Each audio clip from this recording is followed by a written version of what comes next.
Ministra, la queríamos llevar al caso del ahora ex subsecretario Manuel Monsalve, entendiendo que con conocimiento del presidente, Manuel Monsalve viajó a la región del Biobío. ¿En este viaje se reunió o no con la familia de la víctima? Primero quiero decir que no fue con conocimiento, fue una instrucción. Y en segundo lugar, eso lo tiene que responder el ex subsecretario. Como gobierno no hemos recibido ningún reporte de que haya hecho algo distinto de lo que estaba previsto en ese viaje. Pero si hay dudas al respecto se tendrán que investigar, ciertamente, y quien tiene que responder es el ex subsecretario.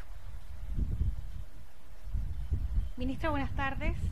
La ministra Orellana reconoció que le habría gustado informarse antes de lo que estaba ocurriendo con Manuel Monsalve.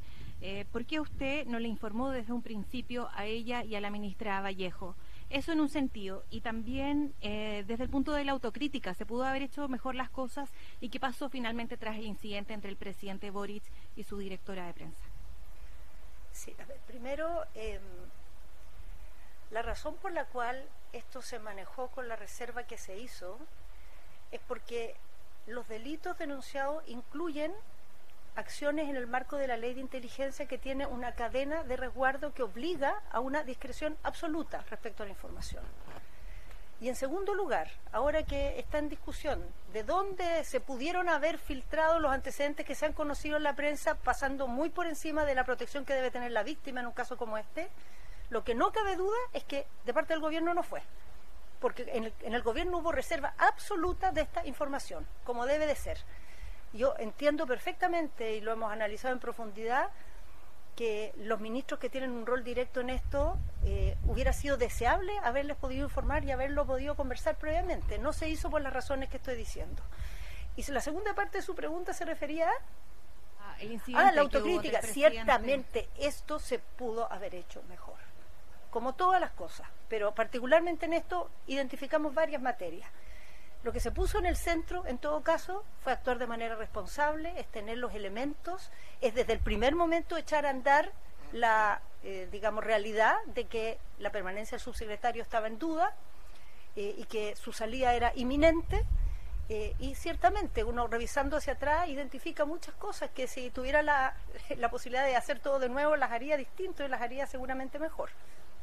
Preguntaba también, ministra, por el incidente entre el presidente Boric y su directora de comunicaciones. Lo señalé yo en la mañana en una entrevista que tuve, ¿no? Estas son situaciones tensas, difíciles. El presidente priorizó dar respuesta a todas las preguntas. Muchas personas han salido a opinar, a hacer evaluaciones de esto. Yo quisiera contrastar esto con el secretismo que vemos en otros casos, cuando las autoridades no dan la cara, cuando no responden las preguntas, cuando ocultan información.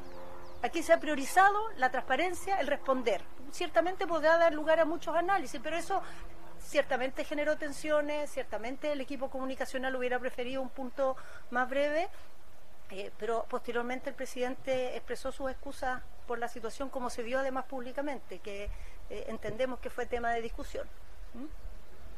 Ministra, muy buenas tardes. Quería consultarle, ¿sabía usted que el ex subsecretario Monsalve instruyó a la PDI para que días antes de conocerse o formalizarse más bien esta denuncia, revisara las cámaras de seguridad del hotel a través de la ley de inteligencia, así como el presidente Boric lo dijo?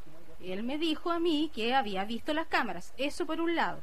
Y lo otro, ¿cuándo se entera usted que esta denuncia no es por acoso sexual, sino que es por violación? Esta pregunta la hemos respondido muchas veces. Muchas veces. La información fue desde un primer momento completa. La entregó el director de la PDI a mi persona respecto a que había una acusación respecto al ex subsecretario por abuso sexual y por violación. Y que en la investigación también se estaba abordando el uso que él hizo de la ley de inteligencia para solicitar que se levantara cierta información. Eso estuvo informado por el director de la PDI y así fue informado al primer mandatario, por lo tanto, nada de lo que pudo haber después comentado el subsecretario era ninguna novedad. Estaba en conocimiento y ya estaba siendo investigado en ese momento. ¿Se supo antes que el presidente de que él había solicitado ver las cámaras? Pero acabo de responder. Sí, lo sé. Sí, acabo de responder. No que ver las cámaras, no. Solicitar un informe de inteligencia. Si en el marco de eso vio las cámaras, es un adicional. ¿Se vulneró la ley de inteligencia con aquello? Eso es parte de la investigación.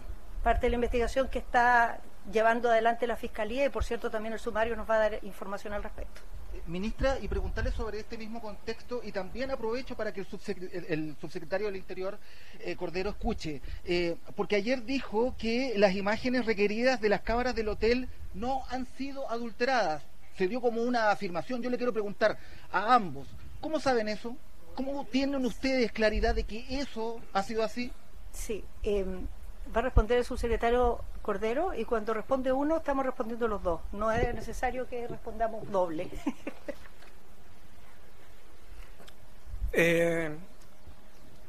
Lo que yo dije, que no hay indicios, para que su pregunta sea en relación a lo que yo dije específicamente. Y la manera de responder eso es porque hay una pregunta legal que se responde y de la cual se deduce, y es la siguiente: ¿se respetaron las cadenas de custodia en los dos casos? La respuesta es sí, por eso no hay indicio de alteración de la prueba. Eso.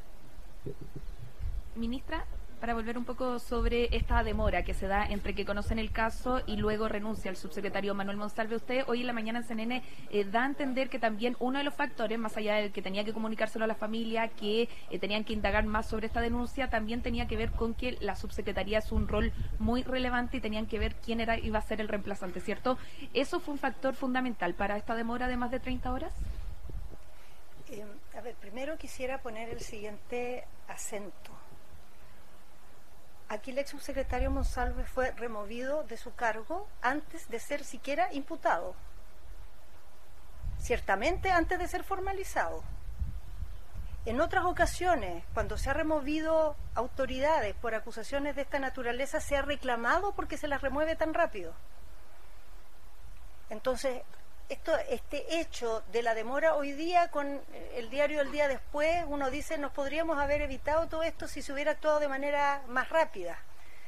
Pero lo primero era saber si esta investigación estaba realmente siendo abordada en la Fiscalía, dándole todo la, digamos, factibilidad, plausibilidad, cosa que a las pocas horas pudimos saber. Era necesario tener resuelto un reemplazo porque este no es un cargo que pueda estar vacante. Y esas son las razones fundamentales de estas horas que pasaron. No hay otras. Esas son las fundamentales. Lo del viaje es tema marginal en esa materia. Y en esas horas se produjo, la claridad de esos dos elementos. Esta era una investigación que estaba siendo abordada con prioridad y mucha intensidad por la Fiscalía, y era insostenible la permanencia del subsecretario en su cargo. Eso empezó a ser evaluado y comunicado al ex subsecretario en la misma reunión que tuvo esa noche con el presidente, que su cargo estaba en evaluación. Ministra.